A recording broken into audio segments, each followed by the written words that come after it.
Okay. We're live. Go, Irina. Hello and welcome to the Energy Realities podcast. Today we're talking about European politics, or what we have called the European political meltdown, because that's what it is. And I have here with me the future president of the world, Stu Turley. Stu, how are you today? Oh, I'm having so much fun. You cannot buy this kind of entertainment. That is very true. We have future Global Energy Secretary David Blackman. How are you today, Oh gosh, in my dreams, Irene, in my David? dreams. All I'm about great. I'm great. And we have global prime minister of the future and prime minister of reason, Tammy Niemann. Hi, Tammy. How are you today? Hi, Irina. I'm doing well. I hope everyone else is doing good too. Yes, we are. So, Tammy, I'm starting with you because you're in Europe. What is happening in Europe? Oh my gosh. Well, I guess, the things that impact energy policy, of course, is politics and what countries, the decisions that they make and the rules that they make have implications for everything with respect to energy reality and the energy transition that many of the European countries are being forced to undertake. And one of the interesting things that's happening is this political meltdown. So on the weekend, we saw that the Romanian government, I guess it was at the end of last week, had an election, and the outcome wasn't what the Europeans wanted. So then there's all these accusations of political interference, as if somehow the public is unable to make up its own mind in the face of Yeah. supposed propaganda. And so all these accusations of Russian interference and TikTok amplification that somehow swayed the majority of the population to vote for a certain party. Um, and so the EU's interfered, and look, I don't know. It's a mess. And then we've got what's going on in Germany. So that government collapsed, the coalition collapsed, and they're trying to ban now the most popular party in the country, the Alternative for Deutschland, or AfD. So there's been a bill put forward that they want to ban this party that's the most popular. Then we have France. France fell. They couldn't pass their budget. So France has fallen, supposedly, but Michel Barnier is going to stay on as a caretaker prime minister until they can come up with a solution. So it fell, but it didn't fall. So whatever that means, right? And then Whoa. we've got Austria. Austria, people have forgotten about Austria. So back in September, end of September, beginning of October, a supposed right-wing party got the most votes, and none of the other parties will form a coalition with them. So even though the people voted for this party, the previous leader will form a government. So once again, what the voters want is thwarted by what I would say are the progressives in Europe. Then we've got the Netherlands, which it took, I don't know, over a year for them to form a government because none of the other parties wanted to form a coalition with Geert Wilders' party. And he wasn't even allowed to be the leader because, that would be verboten. So they made sure that he wasn't able to be leader. Then we've got what happened in Georgia. The Georgia outcome wasn't what the EU and America wanted. So now they're questioning the results, and there's supposedly all these protests going on that are, of course, backed by the EU. And even though the majority was overwhelming, they're saying, your vote doesn't matter, people. Yeah. And then with respect to the UK, I think, is the most advanced along the whole uniparty thing, because all of these other countries there's many parties and they have to form coalitions and so on. But in the UK, the way their system is, even though there's a lot of different parties with first past the post, it enables one to have a majority, even though there's lots of parties. And a lot of people felt like there was no one they could vote for because all the parties represented the same thing. So I'll just end here with the UK, is that a couple of weeks ago, someone put forward a petition saying, I want another election. I don't like how this has turned out. Millions of people signed this petition. Yeah. And once you get 100,000, it's supposed to be debated in the House of Commons. So the other day, the Labor government sent out a message to anyone who signed this petition and said, yeah, people voted for change. We're here for 5 years. Suck it up. This is the way it's going to be. So I Really? don't know if they're actually going to debate it. There was a date set for January 5th, but it's unclear whether or not they will debate the petition. I think they should. I mean, when you have, it says 100,000 must be debated. There was over 2.5 million. It might be up to 3 million signatures now. Wow. And I don't know. We'll Wow. see. So Europe's a basket case, and I'm curious to see what everyone else thinks about all I've just described. David, what's your take on the situation? Well, so I mean, what a wonderful job of laying it all out, Tammy. I really appreciate that. One of your first really seriously, one of your first points was, politics impacts energy policy, which is absolutely 100% true. But here's one thing that we need to all look at and think about is when you look at all this and how these challenges to conservative wins in these European countries are taking place, they all bear the hallmarks of intelligence operations, all bear the hallmarks of using exactly the same tactics to oppose and depose these conservative winners of these elections, using exactly the same tactics that CIA, FBI, deep state in the United States has used against Donald Trump. First to rig the 2016 election, which failed, then to the 4-year coup d'etat effort led by Robert Mueller, that also failed, the sham impeachment hoaxes, all these tactics. And then they succeeded in rigging the 2020 election, didn't really mount that big an effort in 2024 in the presidential race, but certainly have stolen several congressional seats with post-election vote counting. But it's all the same tactics. The CIA is clearly involved in what's happening to Georgescu in Romania. I mean, it's exactly the same thing. How does some Russian posts on TikTok impact the election in favor of one candidate or the other? Makes no sense. And it's not just in Europe. We saw exactly the same tactics that the CIA and deep state had run against Trump for 6 years in the 2022 election in Brazil. Exactly the same tactics to deny Bolsonaro that victory and rig that election and run him out of the country for a while. The lawfare that's being levied against Marine Le Pen in France, trying to put her in jail, just like the Biden administration, working with all these corrupt prosecutors, has tried to put Trump in jail for the last 3 years. It's all the same stuff. So it's politicians for sure. It's all these policymakers and the globalists at the WEF and the EU impacting all this stuff. But it's also these intelligence agencies, not just the CIA, but MI6 and the intelligence agencies in all these other countries getting involved in trying to rig these elections and deny the winners of these elections from taking power. And it's a big thing to try to stop, because there's just trillions of dollars behind it and all this political power from all these leftist globalist governments. Okay, Wow. before we continue, I'd like to make a note about the situation in Romania. So I spoke to some people in Romania, including someone I really trust because I know him and I know he follows the news and tries to be objective. So the Georgescu campaign was in violation of electoral law because he didn't label those TikToks as election campaign. There were apparently some financial problems as well, but okay, that was a problem. He did violate the law. First of all, why didn't the intelligence services or whoever is supposed to be watching the candidates take note earlier? And, why didn't they shake a finger at him and stop doing this? Why didn't they disqualify him?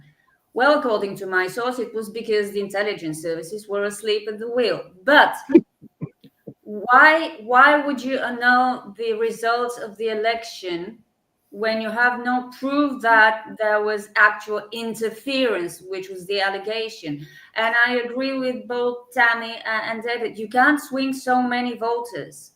Yes, if you have violated electoral law, you should suffer the consequences, whatever they might be. But I remember before the latest elections in Bulgaria, social media was inundated by, clips and messaging from a certain party, a very pro-Western, very pro-EU party. That didn't swing my vote,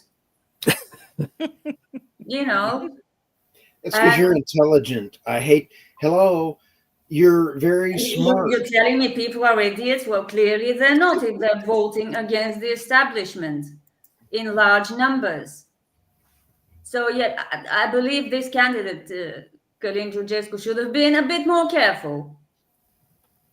But the fact that so many people are voting for him for the wild card tells me that a lot of people are, disillusioned, possibly scared, and they are unhappy with the current government, which is the case in Germany, in France, in Austria, as Tammy said, and in Georgia. I mean, the EU threatened Georgia with sanctions because Georgia doesn't want to be a member of the European Union. This is Right? great insanity. Yes. Stu, are you having fun with European politics right now? Wow. But what we're seeing is when President Trump went to Notre Dame and started shaking hands like this and lifting, I'm sorry, I thought it was pretty cool the way he was shaking hands.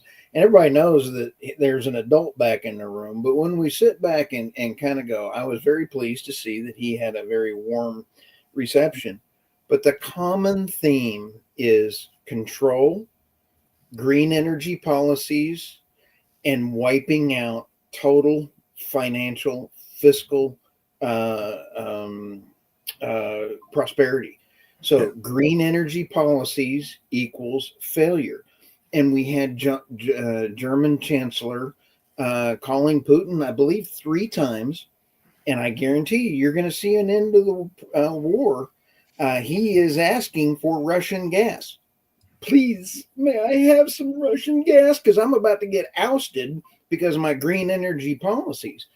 And then there was a wonderful article about, Tammy, the nuclear reactors in the UK having to be extended because people expect power. Reliable power when they turn the switch. Yeah. How unreasonable. They haven't been I do have, brainwashed enough. I do have a urgent video that came in. This is a secret video that came in from the G20 when Biden was there. And President Z went and had to pull him up onto the stage. I do have this. This is a hidden video.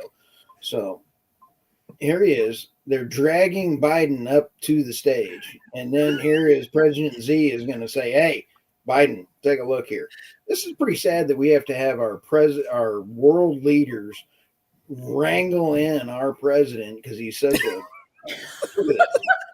Okay, you got President Z holding Biden down for the picture.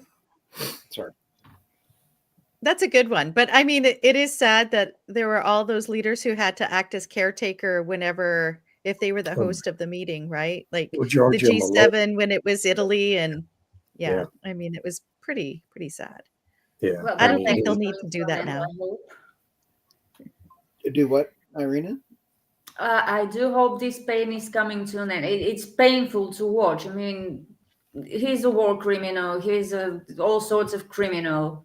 But it's still painful to watch this. Yeah, it really is. When's Inauguration Day? January 20th. Okay. Do you think something will happen to Trump in the meantime? I'm sorry, what? Do you think something might happen to Trump? Oh, I think there's always a threat. I mean, they tried to kill him twice during the campaign that we know of. And I think that threat is always there. I've actually been kind of surprised there haven't been more of those kinds of attempts on his life. And it was a miracle he survived the one in Butler, Pennsylvania, literally a miracle, turning his head at that exact fraction of a second when the bullet was coming. But yeah, I know that's always a threat. And it's why he's beefed up his Secret Service detail with private security. And of course, Elon Musk, same thing. He travels with a massive security detail that kind of puts the Secret Service to shame. Wow. And we have big, and that's the problem. We have to realize, that the Secret Service right now, the guy running it, hates Trump. He's a longtime Trump hater. The previous one was a longtime Trump hater. You're going to have to completely take out the top management at that agency, at the FBI, the CIA. And by the way, John Ratcliffe, the incoming CIA director, is going to be a sea change at that agency, and hopefully will put an end to a lot of this international adventurism that agency has been involved in since the 1950s. I mean, the CIA, and it's a stain on American history that we've allowed that agency to run rampant and execute all these coups d'etats in dozens of countries all over the world, and never really taken on a true serious reform of that. What is really a criminal operation. Yeah, The it is. American Have you people, noticed how the media have started this smear campaign against, Chris Wright, for example?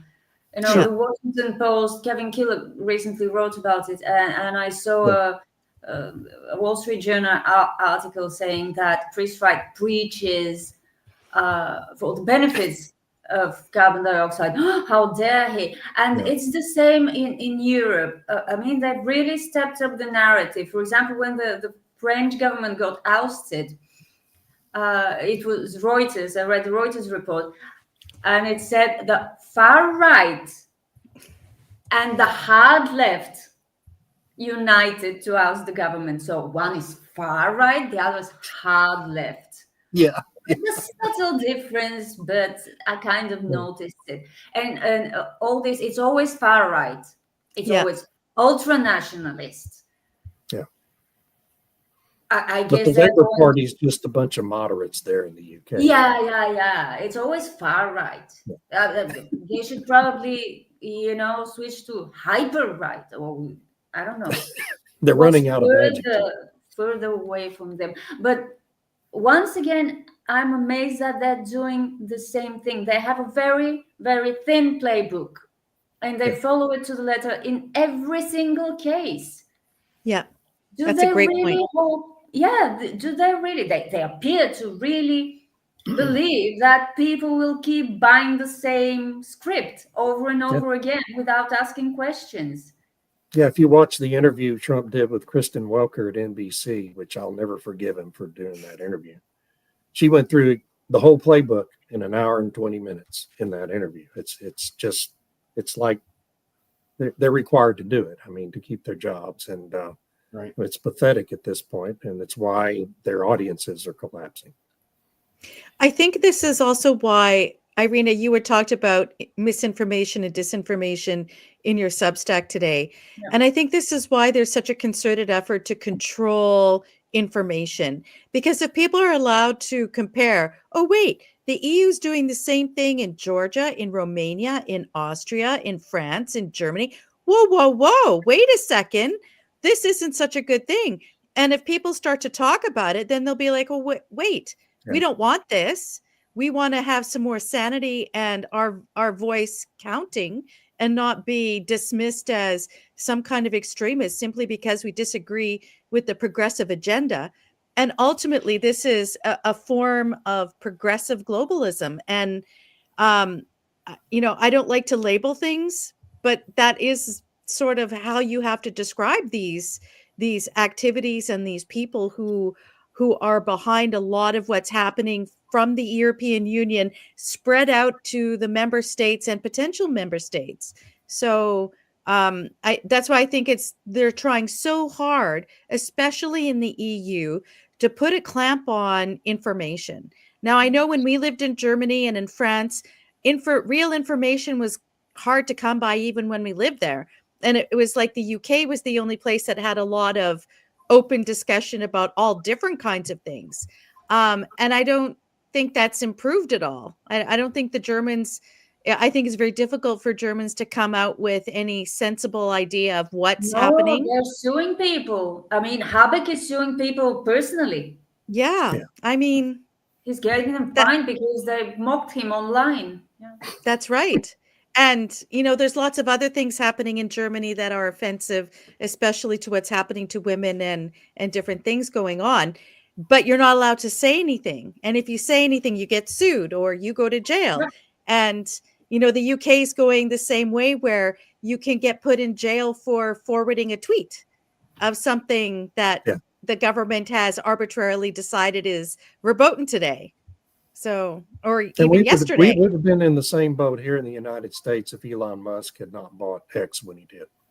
You're right. We'd be Yeah. well down that same road. That's why all the attacks against X, formerly Twitter, were, Yes. because people get to see a different point of view. But it's not just about seeing, seeing another perspective, hearing the other side of the story.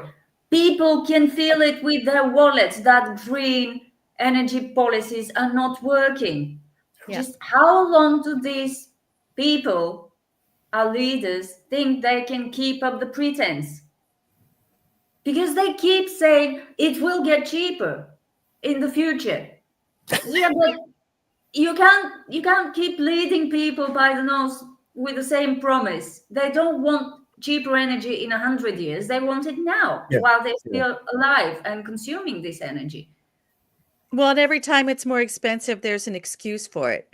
So when it was, it's for a little while longer. It's just a little while. Oh, it's because of Russia. Oh, it's because of whatever. But Tammy, why is it that we have the IMF losing, I believe it was billions, $5 billion, $47 billion, whatever the number was, a lot of money they can't find? Why do we have the World Bank, and it's 41 billion? 41. Thank you very much. See, I got to fact check myself. You still lose it. What's a few billion between friends when you lose it? I mean, we have 7 audits at the United States Pentagon that they failed. They don't know where it is. Good grief. When are we going to trust the people that are supposed to be telling us the truth? Not ever, as far as I'm concerned. Did I say that? Yeah, that's a good point. No, just stating the obvious. Like the IRS also failing their audit, which is hilarious. The auditors failed their own audit. And the they Pentagon has failed every audit since 1980s. I think the last one they passed was in 82 or 83.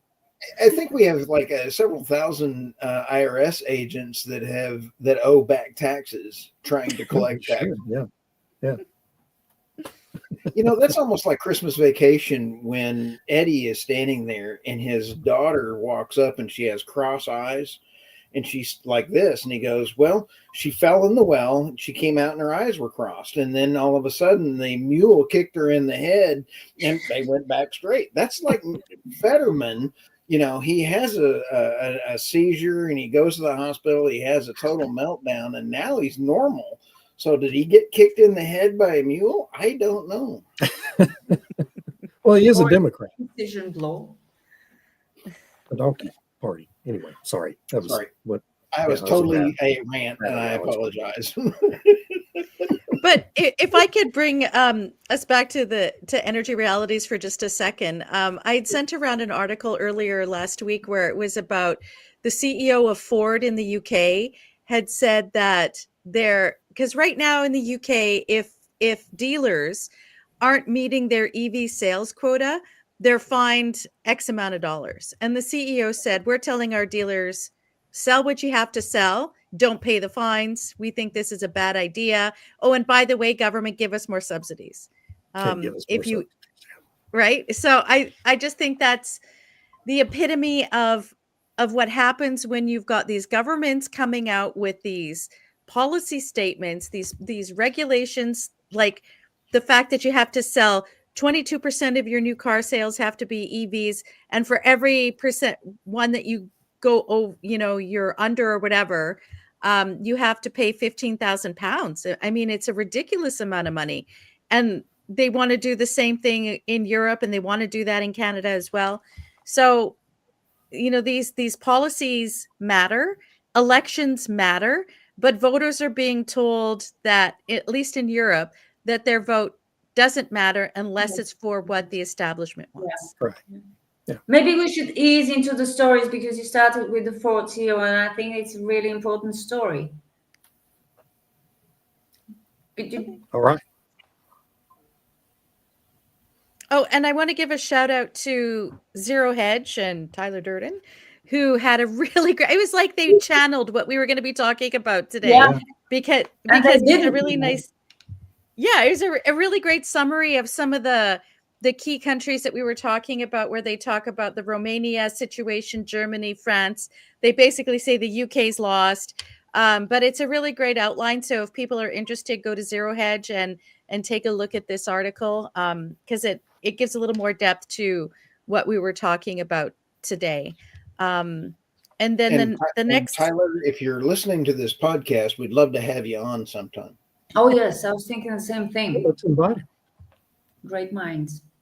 Yeah, that would be great. Okay, so next story, Stu.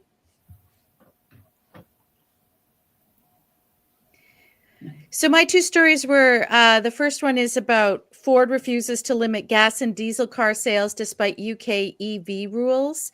And by 2035 in the EU, you won't be allowed to register any gas and diesel cars, apparently. Now, what that will mean 3 years from now, if they change that legislation, I don't know, but it's a fundamental point of the European Green Deal to do this. In the UK, Ford said no, but they also said, look, if you want us to sell these EVs, people will need to want them, and they'll only want them if you actually build up the infrastructure for them. So Ford was basically doing stick and carrot, saying, look, we're still going to sell these cars, but if you need to be improving infrastructure. Irina, did you want to add anything on that story? No, I was pleasantly surprised by him stepping up to say that this is impossible. It's December, and all the car makers are falling way short of the target of 22% EVs. There is no way to compensate this. So Labour will find them. But how long can you find them until they, shut down and move elsewhere? And people have no cars to buy at all, not just EVs, but no cars. How there isn't a lot of thought process involved, I think, in UK energy policies or EU energy policies. They're not thinking this through. They're just rushing ahead. Yes, we have to do this and we have to do this. But how and whether there will be side effects, they're not thinking about this. Well, I think like in the UK, they have the Climate Change Committee that is this quasi government organization that gives advice. It's mandated through legislation that they're a third party, arm's length, whatever, to give advice to the government about climate change. And the former head of it is now the czar for the energy transition. So hardly non-political, right? So anyway, I mean, if you read what they've written in their recommendations, they don't want people to have cars. So they want ride sharing, right? So the only way that there should be cars is if it's through ride sharing, but people should be walking, biking, and if they have to, take an Uber or take the bus or the train. Yeah, but people are not there yet. This is what Right. I'm talking about. They're not thinking the things through. People are not there yet. They have not completely turned into cattle, going wherever you prod them. I don't want to be offensive to cattle. I respect all life. But really, these people who make those plans, they are not thinking them through. They think it could happen whenever they say it should happen, but it's not going to. Yeah, but isn't it like the old saying that the beatings will continue until morale improves? I mean, Precisely. they're going to continue to go down this authoritarian path. Oh, for sure. Until they Right. meet the wall of public resistance. Right. They right now, or at least a few years ago, it was a carrot and stick approach, and then it's become more and more stick, less and less carrot. And pretty soon the carrots are going to disappear, and it's just going to be sticks. And the end goal is, as y'all have said, to get people out of cars entirely, except for the wealthy upper classes will still get to drive their own cars. And fly I their do want to flag. add that any city that commits to being a 15-minute city seems to have, it's been in Peru, Canada, Hawaii, unbelievable weather devastation. It's amazing how that happens. And the Oh my UK, God. yeah, with Oxford trying to do it, and Bath is trying to do it, and they use different euphemistic words instead of that. So, and then the other one is the closure.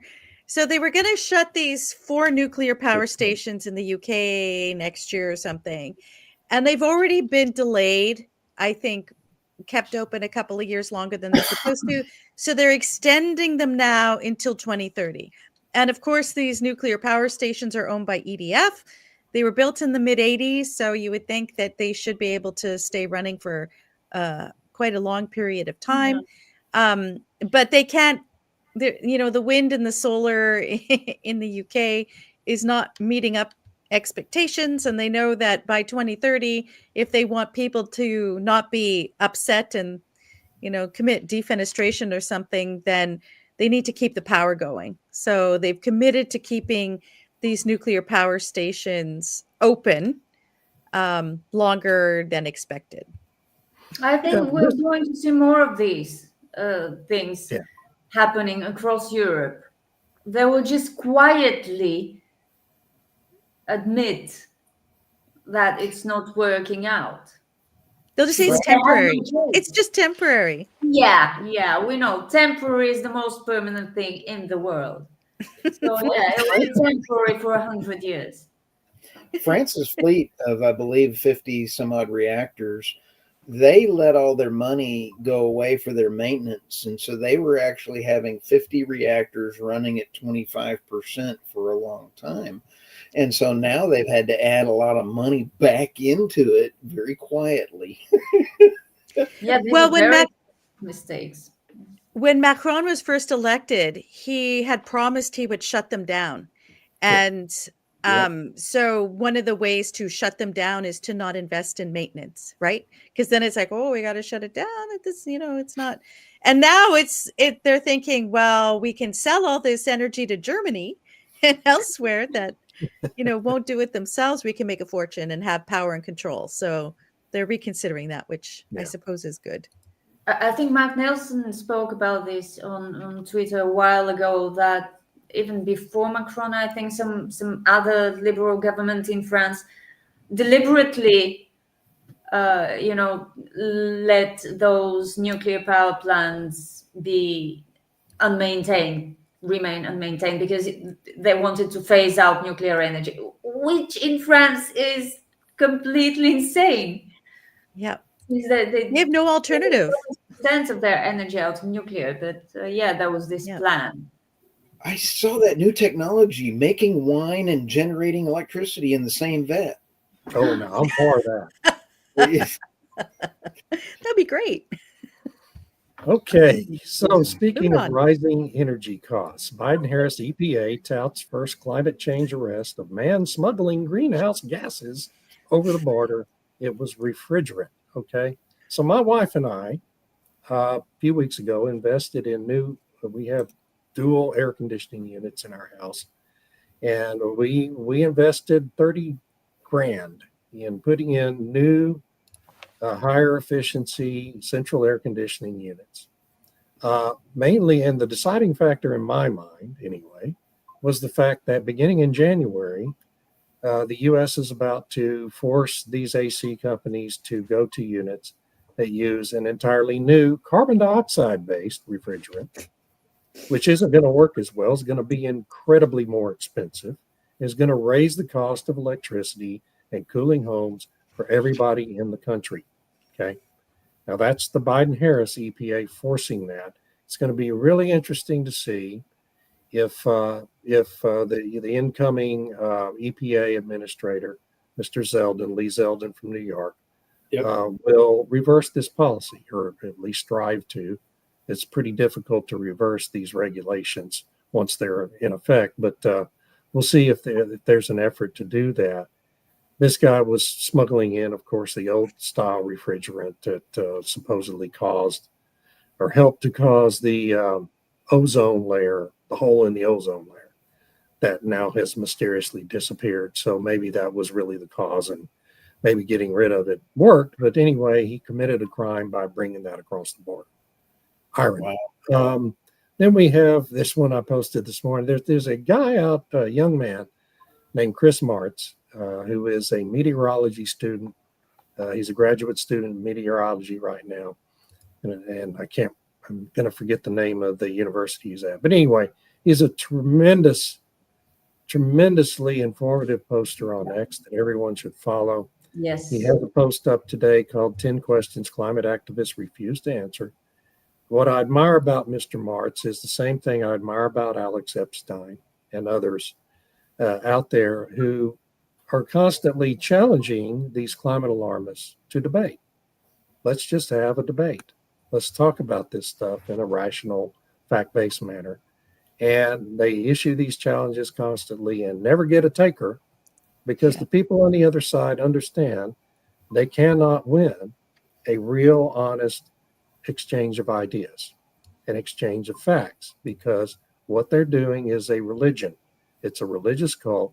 It's not based in real science, not based in real truth, not based in real facts. And, it's why Al Gore hasn't had a debate on this topic since he made the mistake of going on Nightline in 1997. No, it was earlier than that, 1994, I think, with Rush Limbaugh, and got his head handed to him. And he hasn't had a debate on the subject ever since. And I recently posted a clip of that too. But anyway, Chris Martz, if you're on X, follow this guy. You'll be glad you did. He's brilliant and really one of the great minds out there. Morning. Not as great as Tammy and Irina, but he's great. Yeah. He's better because he's an actual professional. Of course, he gets fact checked all the time by AFP. Of course. He's misleading. Yeah, he's being called too young to know this stuff. Yeah, but he's studying it, unlike you. Anyway, no, he really is great. He's at the University of Pennsylvania. That's where he's at. Hey. But we're all supposed to believe Greta. Come on. Oh, of course, yeah. Greta knows. Yeah. She knows. She's an expert. Okay, I'd like to start with the gas price shock set to add to Europe's industrial pain, which is a complete shock. Very surprising. Nobody expected it. Nobody even knew that Europe is experiencing industrial pain. And if you remember, just 2 years ago, the same publication called Reuters, which used to be a serious outlet but is now a rag, said that the suggestion that energy sanctions on Russia will hit Europe harder than Russia, remember, it was supposed to be Russian disinformation, part of its hybrid war. Well, today it's a fact, as we said 2 years ago. And now gas prices are up when demand is down from previous years. Why do you imagine that might be? I know. I believe deindustrialization. That's the reason for lower demand, but gas prices are up because it's cold and the wind stopped blowing again. I just read there's a Dunkelflaute is back in Germany. It's really very, very sad and totally unexpected. Yeah, 12 days. 12 days. Oh. So where's the record wind power? No, I don't want to twist this knife into this one any longer. It's not even fun anymore. What's fun, however, is Bruegel's plan about how to get the transition back on track, because it's going to cost trillions every year, and we have to get these trillions somehow. Otherwise, it's not going to happen.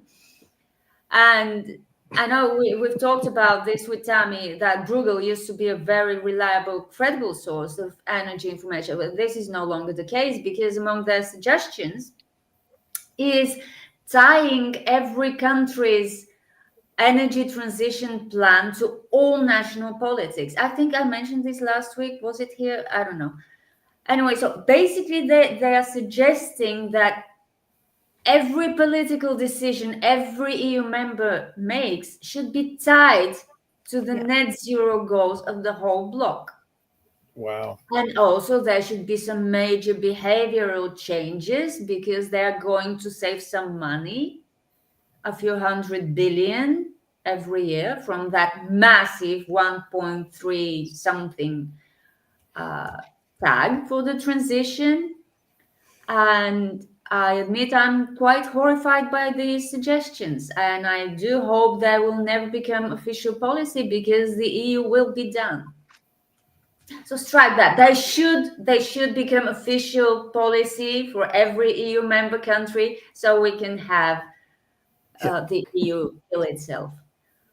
Can Yeah, I but the- add to that?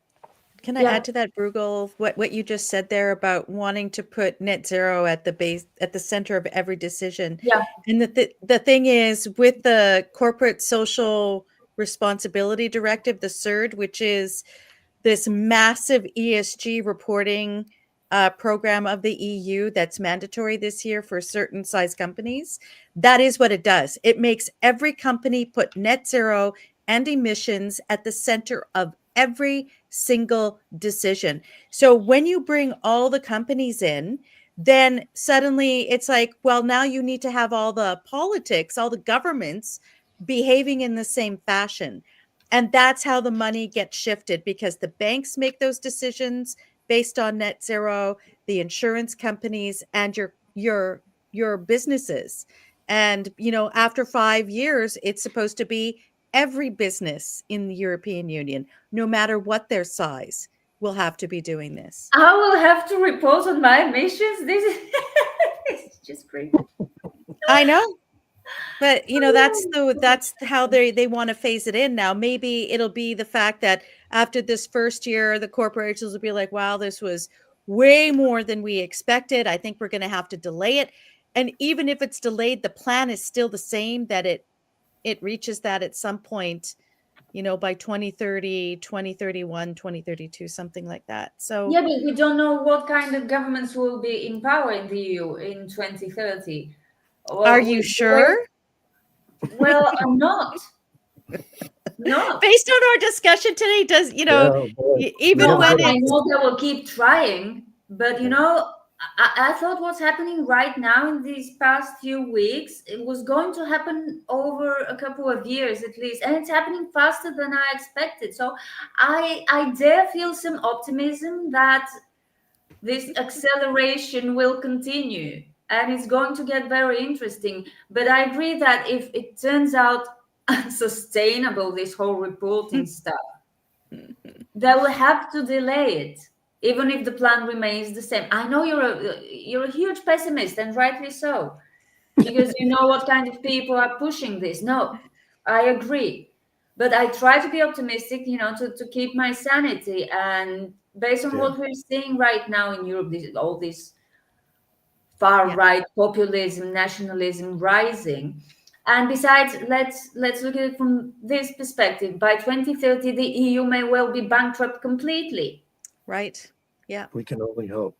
If there's no money, there's no transition. Yeah. You can't skin the population with taxes. You can fleece them, but you can't skin them. Green energy policies equals deindustrialization, which equals it's happening. Yeah. And if America doesn't play, and the whole point was that with the progressives in charge under Biden, that they would be playing this game and deindustrialize just like the European Union is doing. But if America doesn't, and they open up the floodgates for investment and innovation, who's going to want to deal with it? Right. That's right. Yeah. And that's why, this re-election of Trump is such a shock to the system for all these globalists. And it's why you see guys like Macron, sucking up to Trump now, because they're going to try to politely influence him. Yeah. And talk him into abandoning the principles he laid out in the campaign. And when that doesn't work, then they're going to just go right back to resorting to more and more authoritarian, totalitarian kinds of measures on their own populations, and to try to make the United States a social outcast internationally, which is only going to have the impact of further deindustrializing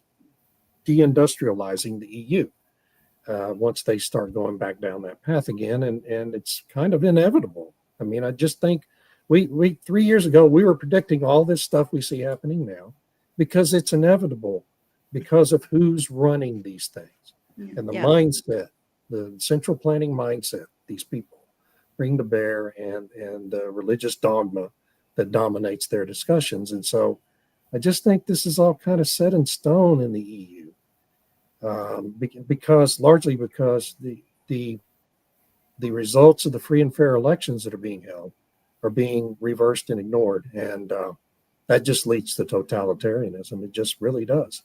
And I don't know I how think to they stop made a really big mistake with that I agree. Yeah. interference.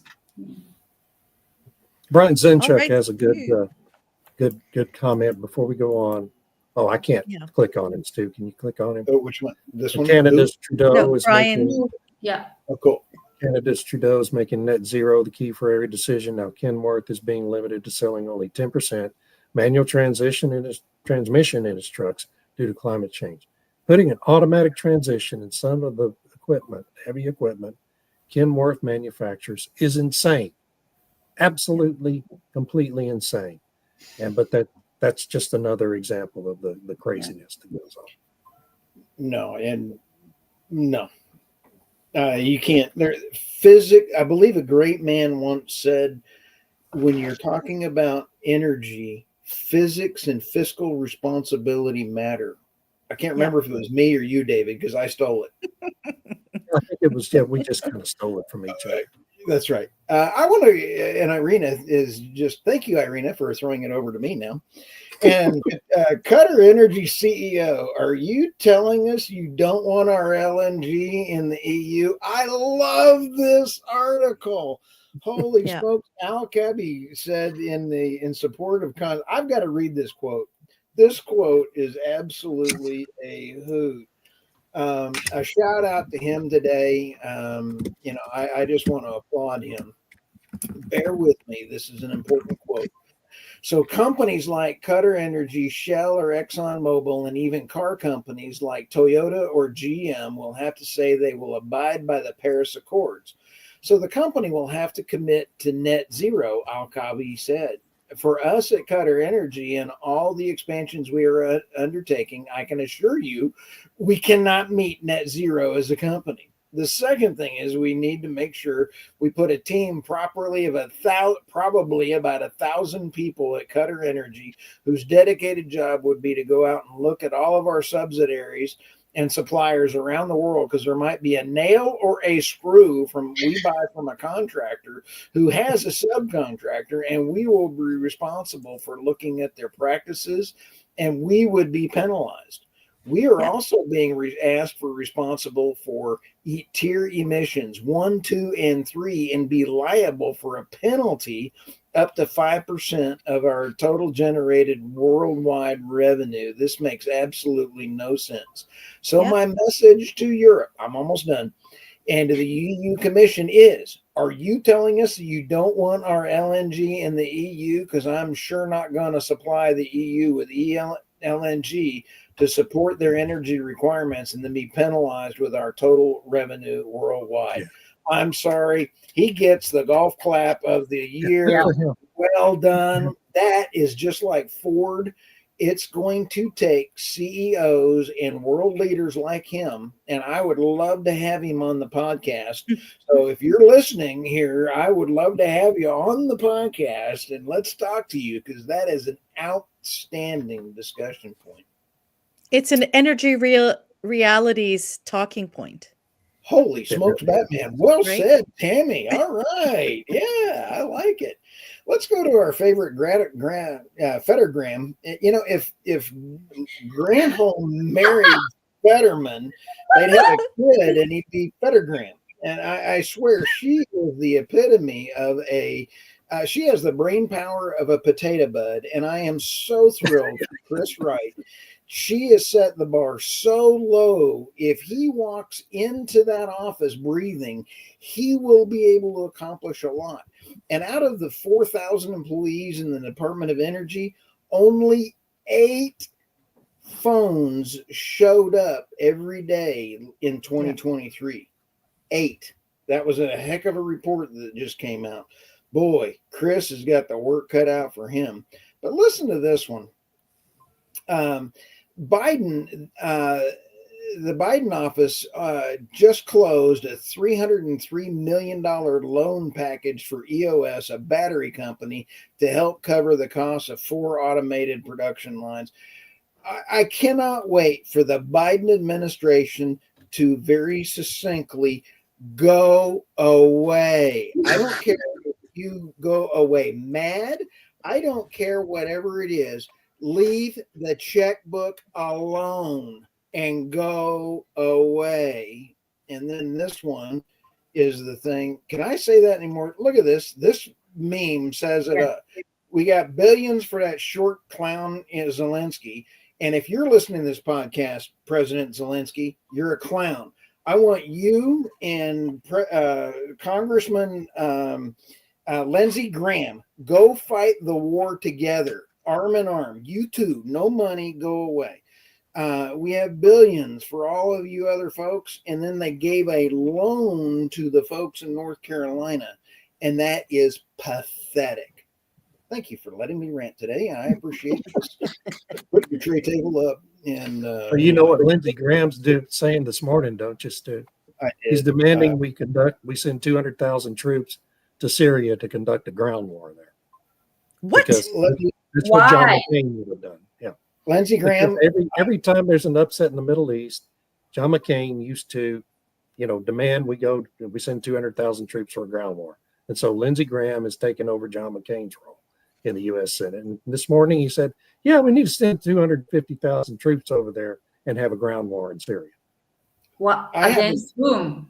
Unbelievable. I have a that's the question, right? I have there are no good guys in Syria, folks. No. I have a new podcast series I've started. Really. And the new podcast series that I've started is, if you are a politician and you are looking to primary out any rhino, I want you on my podcast. I'll have a regular series for you. I'm going to generate all the clips that you want, but I want to talk about your policies, and I want to do everything I can to get my reach of all my transcripts read and all around the world. I want people to know who are primarying the rhinos out. Okay, we got a few comments here. So we got Gabe. Good. And we talked about that one. Want to give Robert a shout out. Hey, Robert. And Gail had a great comment last week as well. Thank you, Gail. And I'm in Canada, so we could reduce truck and trailer emissions with aerodynamic devices. Absolutely. And you're more than welcome. We'd love to visit with you as well. Richard, it's good seeing you, dude. Need more CEOs to step up and stay. Yes, we do. And they're going to, because they will have no choice. They'll have to step up. And say is going to be the next energy secretary because he was willing to speak up about this. Yeah. All right. Can I add something about your spending point, Stu, about the the DOE? We have to remember the EPA, which was caught under hidden camera, talking about how it's like pushing gold off the Titanic, because they're just trying to push out as much money to various progressive initiatives and renewable, wind and solar and battery initiatives that they can before Trump takes over. So they're just like shoving money out from the Inflation Reduction Act. We don't have the porculus bill, as Dan Bongino calls it. It's all debt funded. And non-profits. I read part of the transcript of that. They're funneling billions into climate non-profits, so they will keep up the pressure on the Trump presidency. They're weaponizing non-profits. Yes. Yeah, for litigation, for sure. Yeah. And there's a revolving door there between the EPA and a lot of these non-NGOs and foundations. How do we get Yeah, the guy said it. politicians? How do we get politicians to be as cool as this cat? I don't know. I would like to see this. Why don't we have politicians? I'm sorry, that's cool. So you want to send the politicians out busking, is what you're saying? Yeah. There you go. If they can't, I mean, how many billions did Kamala spend?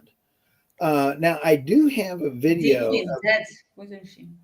And Do ended what? up 20 million in debt. She's deeply in debt because she spent so much money on her campaign and it didn't deliver. I believe the No, UK farmers are is from the UK.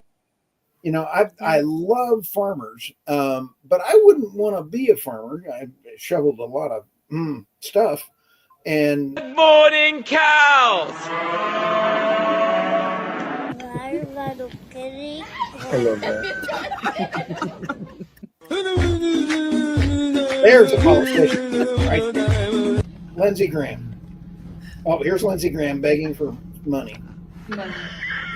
Oh man, can you imagine what that smelled like?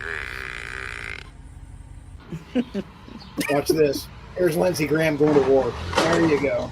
Good morning, Vietnam. Okay, there we Oh go. no. Whoa, bitches, I'm telling you, whoa. You know, our farmers put up with so much stuff to feed us. We got to support them, and we got to give them low-cost energy and give us low-cost food. And I am so glad that RFK Jr. has already got the dye coming out of the U.S. and they're going to go ahead and start cutting out some of this stuff. So even before President Trump is in office, RFK Jr. is getting some of this poisonous food out of our stuff. So the U.S. is just trying to kill its citizens, and I cannot wait for a new administration. Well, I hope he goes and investigates some of these additives they're giving to cattle to stop methane emissions. There's been a huge outcry in the UK where it came forward that there is a certain milk producer that uses a certain chemical, a supplement that they give to the cows to diminish the methane emissions, but it's unclear what sort of how this goes through the system, what's the long-term effects, because there's certainly it seems to be unclear what studies were done, any long-term studies on this issue. And other people are saying that the EU has mandated this for some time, but I don't know for sure. I'd have to do more research, but I hope they at least look into that. And what the long-term effects are of this. The crap they're putting in the U.S. food is like if you go buy a brand called Good Value and it's an ice cream bar, they ship it in unrefrigerated cars and you can leave it on the counter overnight, 24 hours, and it does not melt. It's like probably put some kind of gelatin in it. It's horrible. Something. It's not food. Irina, you did great today. Well, thank you. I'm just stunned by your latest revelations. There's a lot of non-foods out there. Our food supply is terrible. That's why my garden and my generators, and I've got my microgrid, and got a blacksmith shop. I'm trying to totally get off the grid and not be around people. Did I say that? Thanks, Richard, about Peter Sweden. I'll take a look at it. Okay. Yeah, this additive is also in Canada. They've been testing it in certain jurisdictions, but there's other, I don't want to say any particular names, but there's another very wealthy person who's been pioneering. It's something that kills the bacteria in the cow's stomach that helps digest the grasses, but also creates the methane. And I'm like, cows have evolved to do this, and now you no one will ever be able to guess who that person is. I'm sure. What the hell is wrong? I know, and it's like, wait a second. They're now telling us if we take antibiotics, it affects our gut microbiomes, and that's bad. But now they want to do it to cows, which could have potentially I don't know what that'll do to the cows No, if poor they're cow. designed, for Nothing good. nothing good. Any parting words, anyone? Energy reality will prevail in the end. Yes. Yes. Energy reality will prevail. It's just Great a matter of when it happens. The truth shall That's out. right. That's Thanks, right. everyone. Bye bye, guys. Thank you, gotta take care. everyone. Bye. Have a great week. Y'all have a great week. Thanks. Bye. Bye-bye.